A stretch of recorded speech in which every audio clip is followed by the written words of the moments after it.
Assalamualaikum warahmatullahi wabarakatuh. Perkenalkan, nama saya Farlan Habib Muhammad. Saya dari kampus Politeknik LP3I Medan dengan prodi Teknologi Rekayasa Komputer angkatan 2024. Nah, di sini saya akan membahas tentang rek, router, DOM dan navigasi secara singkat sih. Tapi ini adalah sistem di dalam rek yang mengatur bagaimana kita berpindah-pindah halaman, apa saja komponen utamanya, dan bagaimana arsitektur navigasi modern itu bekerja. Oke, kita akan masuk di slide pertama. Eh, jadi gini, kita lihat sama-sama lah ya. Di slide ini ada website tradisional di sebelah kiri. Jadi setiap kali kita klik menu, layar akan putih. Jadi kayak ngeblank gitu dia. Sebentar. Ya walaupun sebentar sih. Karena browser memuat ulang seluruh kerangka web bisa dibilang. Dia mengambil semua cache dari nol. Jadi sangat boros kuota dan waktu. Tapi ada nih yang sebelah kanan itu rake. Jadi saat kita pindah dari beranda ke menu, ya contoh menu copy lah gitu, halamannya tidak berkedip sama sekali. Yang terjadi adalah rake secara instan hanya mencabut dan menempelkan komponen isinya di dalam memori. Ya, jadi ya seperti ginilah. Pernah sih kan kawan-kawan itu membuka sebuah website yang ketika berpindah-pindah halaman, kita mau ke beranda dan mau logout saja contohnya itu sangat lama. Nah, di sini solusinya itu menggunakan RAID. Oke, kita masuk ke slide kedua. Jadi untuk membuat navigasi instan tadi, kita butuh 3 alat utama nih. Nah, yang pertama itu ada browser root, yang kedua ada roots dan root. Nah, yang ketiga tuh ada link. Kita bahas dulu satu, yang pertama tuh browser root. Nah, ini ibaratnya mesin utama yang menghubungkan URL browser dengan aplikasi kita. Nah, yang kedua itu ada roots dan root. Ini adalah peta jalurnya. Jadi jika URL-nya A, maka buka halaman A. Nanti kan kita bahas lagi tuh. Nah, yang ketiga ini ada link. Nah, link ini adalah pengganti tag A. Jadi kita wajib pakai ini agar pindah halaman tidak memicu reload dan loading. Biasanya tag arep ini itu digunakan di HTML pada orang-orang awam. Tapi kita akan ganti dengan tag link. Oke, kita akan masuk ke slide keempat. Jadi bagaimana cara kerjanya di balik layar? Saat user mengetik menu gitu, diklik menu URL-nya atau dia mengetik alamat URL menu gitu. Jadi browser root itu akan mendeteksinya. Kemudian ia akan mengecek daftar root. Sistem melihat, oh ada nih rootnya yang page-nya menu gitu. Maka seketika itu komponen katalog tadi yang dicari itu langsung aktif. Kayak menu apa gitu, menu kopi gitu. Nah, langsung keluarlah menu kopi. Sedangkan halaman utamanya itu langsung disembunyikan. Jadi nggak ada sama sekali tuh loadingnya. Berkedip layar itu sama sekali nggak ada. Nah, kita masuk ke slide kelima. Di rake ini ada 2 cara pindah halaman. Jadi yang pertama itu kita pakai link yang seperti kita jelaskan tadi di slide kedua. Nah, jadi ini tuh dipakai untuk klik fisik atau manual. Jadi contohnya saat user menekan tombol menu navigasi atau mengklik tombol keranjang. Nah, yang kedua tuh ada use navigate. Ini adalah perpindahan otomatis oleh sistem programatis sih. Jadi contohnya tuh user klik bayar, sistem mendeteksi logika pembayaran ke database dulu. Ya, jadi kalau pembayarannya sukses, baru sistem secara otomatis memindahkan user ke halaman. Kayak contohnya ada juga yang langsung berpindah ke beranda, ada juga yang langsung menampilkan kayak halaman terima kasih gitu, sudah membayar atau apa segala macem lah. Jadi dia menggunakan fungsi maps. Kita masuk ke slide ke-6, yang dimana kalau kita punya 100 menu copy, apakah kita buat 100 file halaman? Kan nggak mungkin kan. Jadi kita buat satu cetakan saja. Lalu dengan fungsi use params, jadi sistem akan membaca ujung URL. Jadi misalnya itu kayak ID 124 gitu. Dari angka 124 ini sistem akan menarik data spesifik, kopi susu aren contohnya gitu, dari database dan menampilkan ke cetakan tadi. Jadi dia hanya mengambil parameternya saja dengan contoh jadi dari ID-nya tersebut gitu. Nah, kita masuk ke prototipenya. Jadi gini, sebagai kesimpulan teknisnya, ini adalah siklus lengkapnya gitu. Jadi yang pertama tuh ada sistem diawali oleh root.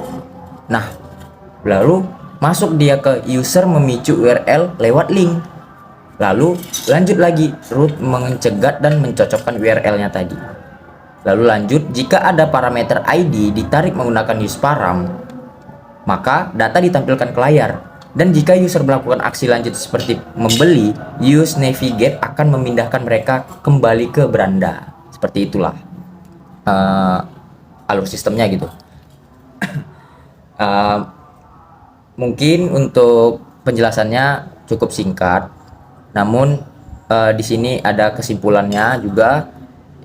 Jadi Recruiter DOM navigasi itu bukan sekedar soal berpindah URL juga sih, tapi tentang menciptakan pengalaman pengguna user experience yang sangat mulus tanpa interupsi loading sedikit pun.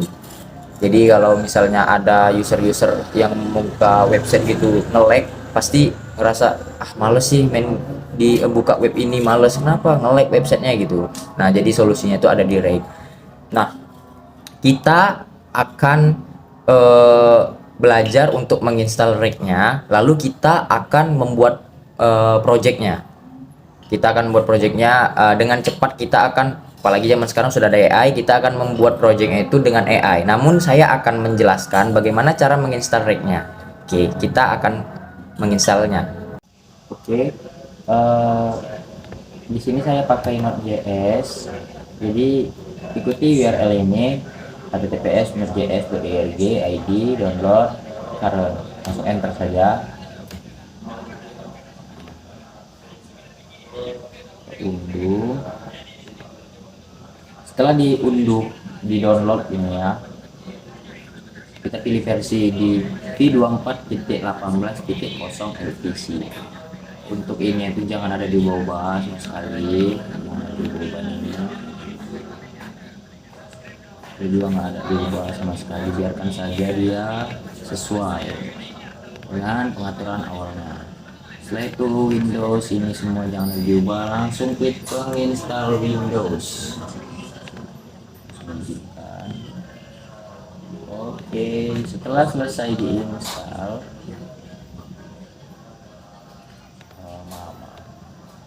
saya salah klik tadi. Setelah selesai diinstal, kita langsung setup aplikasinya. Kita langsung setup saja Node.js-nya. Next. Ini jangan ada di checklist ya guys. Biarkan saja, tak usah di checklist, oke? Langsung kita install. Untuk waktu penginstalan ini itu tidak lama, mungkin makan waktu sekitar 1-2 menit sih, sesuai kecepatan laptop juga.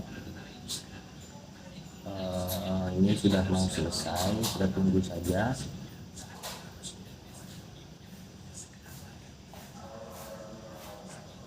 Oke, nah di sini sudah selesai, maka kita klik finish.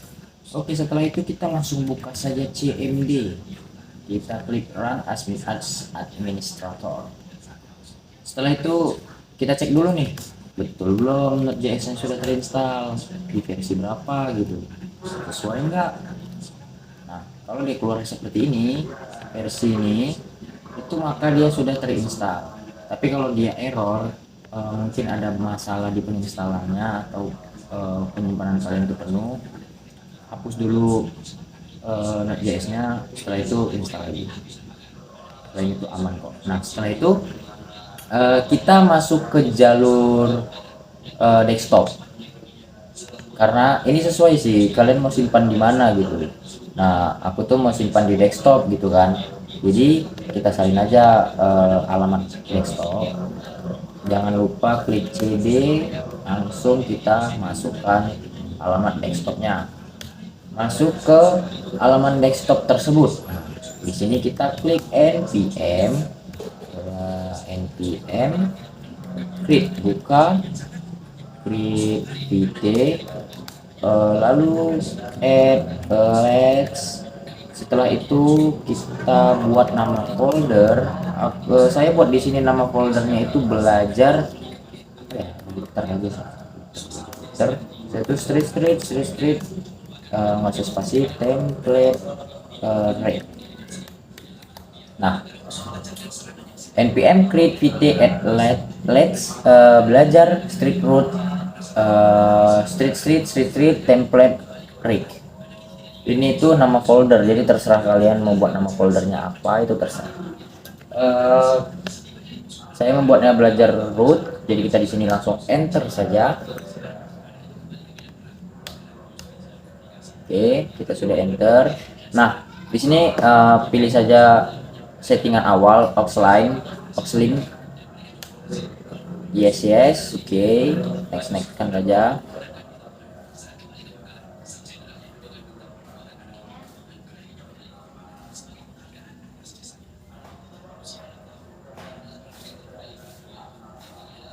Nah, di sini tuh sudah berhasil terinstall ya JS-nya, tapi itu belum 100% bisa digunakan gitu.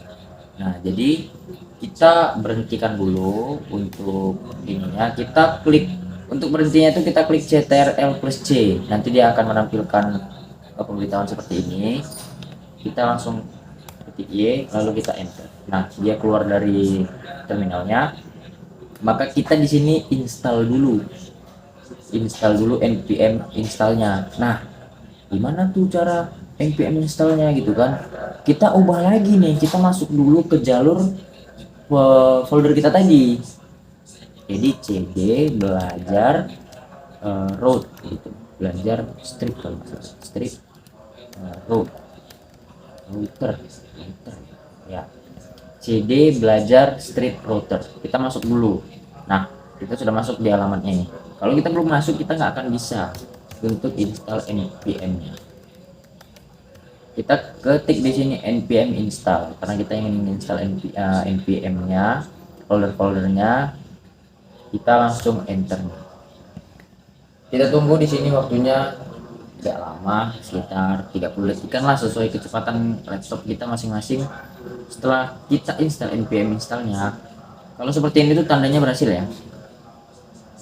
25 titik kita masukkan, setelah berarti ini sudah berhasil semua. Kita fokus lagi, kita masuk di penginstalan root router DOM-nya, npm install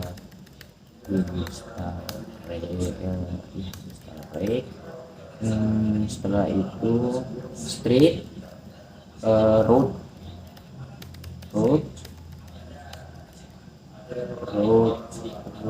strip router strip do. Nah, install rake strip router do, npm install rake router do. Langsung ke kita install. Nah, ini tandanya sudah berhasil, dia sudah menambahkan 29 pk, sudah berhasil. Nah, kita cek dulu nih untuk di Node.js-nya apakah benar-benar sudah terinstall. Sepertinya sudah terinstall sih, tapi untuk mengaktifkannya kembali kita masuk ke terminal Node.js-nya, itu kita klik di npm run dev. Oke.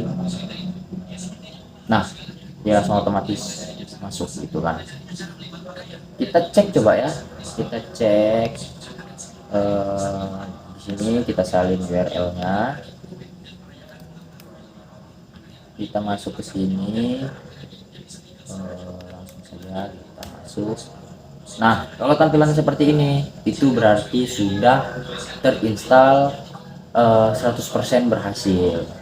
Nah, di sini saya akan tunjukkan hasil project saya, yang dimana itu menyontohkan dari presentasi saya tadi. Jadi saya akan menyontohkan perbedaan-perbedaannya gitu.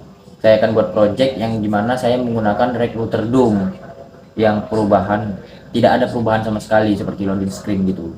Oke.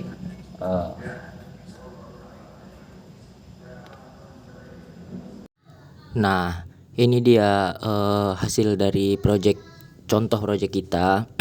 Di sini ada lihat katalog, promo rahasia, beranda, dan katalog menu. Sebenarnya sama aja sih fungsinya dua ini.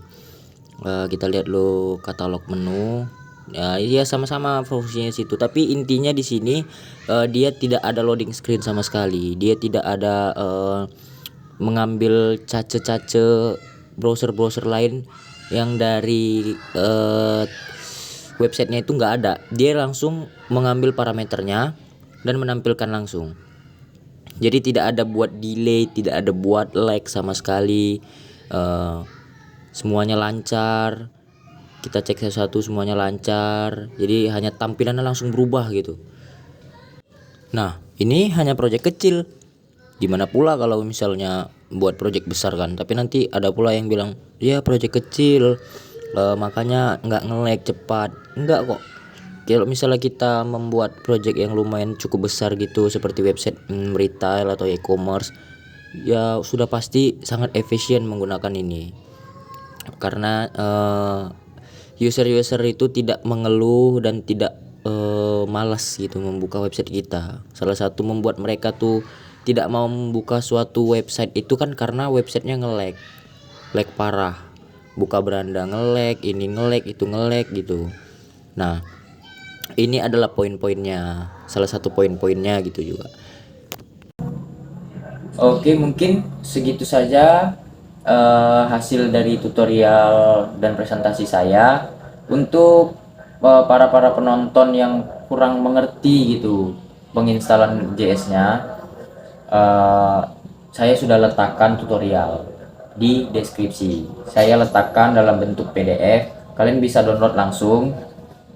Gak ada password, semuanya gratis. Kalian bisa langsung download, bisa lihat di situ semua. Di situ juga ada codingan-codingan project-project kecil untuk melihat perbedaan dari root dan tidak menggunakan root. Di situ semua sudah ada seperti ini. Dia berkedip layar semua. Intinya semua sudah lengkap saya letakkan di situ. Mungkin segitu saja.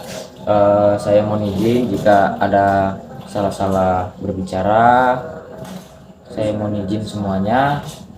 Assalamualaikum warahmatullahi wabarakatuh.